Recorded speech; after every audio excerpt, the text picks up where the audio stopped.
ఎడారిలో సెలయేరులో డిసెంబర్ 14వ తేదీ. ఆయన శిష్యుల్లో ఒకడు, ప్రభువా, యోహాను తన శిష్యులకు నేర్పినట్టుగా మాకును ప్రార్థన చేయ నేర్పమని ఆయన అడిగాను.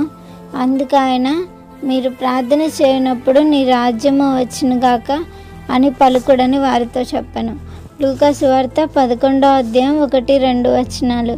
మాకు ప్రార్థన చేయడం నేర్పించమని వాళ్ళు అడిగినప్పుడు ప్రభు తన కళ్ళెత్తి దేవుని మహిమనొక్కసారి అవలోకించాడు. నిత్యత్వపు అంతిమ స్వప్నాన్ని ఒక్కసారి తలుచుకున్నాడు.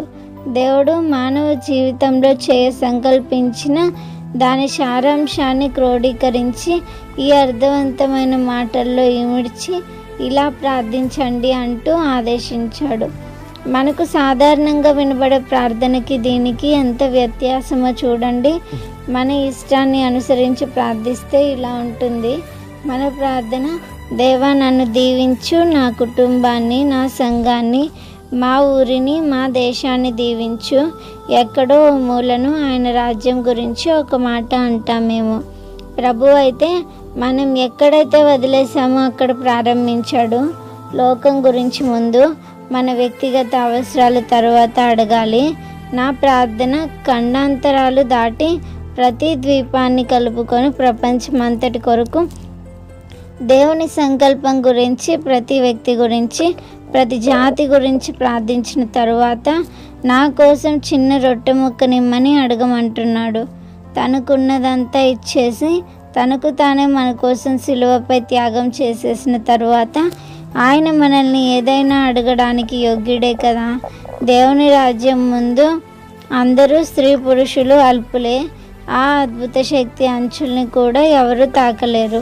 క్రీస్తుకు సంబంధించిన వ్యవహారాలే మన జీవితాల్లో ప్రధాన అంశాలని, మన వ్యక్తిగత అవసరాలు మనకెంత ముఖ్యమైనవైనా ప్రియమైనవైనా అవి క్రీస్తు పని తర్వాతేనని మనం నేర్చుకునేదాకా ఇంతే.